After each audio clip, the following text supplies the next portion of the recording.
एकदम ध्यान दिएर सुन्नुस् है। मोमबत्ती बालेर मुर्दालाई रुमिन्छ र मोमबत्ती निभाएर बर्थडे मनाइन्छ। हे मानवता, छोटकरीमा भनिन्छ तर कुरो धेरै गम्भीर छ। जीवनभरि बोझ उठायो एउटा किलोले, तर तारिफ चाहिँ गर्छ जाबतो एउटा तस्बिरको।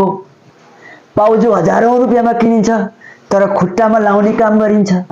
तर टिको 1 रुपियाँमा पनि आउँछ जसलाई सिउँदोमा लगाइन्छ। मूल्यको कुनै हिसाब राखिँदैन, कीर्तिको मात्र हिसाब राखिन्छ। गीता, कुरान, बाइबल एउटै घरमा राख्नुहोस्, तिनमा कहिले पनि झगडा पर्दैन र त्यस कुरालाई लिएर जसले झगडा गर्छ तिनीहरूको आपसमा कहिल्यै जम्दैन। र नुन जस्तो कडा ज्ञान दिने व्यक्ति मात्रै सधैँ साँचो मित्र हुन्छ। आएर मिठो मिठो बोल्ने त चाप्लुसी जासुस पनि त हुन सक्छ। इतिहास साँची छ, आजसम्म कहिले नुनमा किरा परेको छ? मिठाईमा, चिनीमा जहिले किरा पर्छ।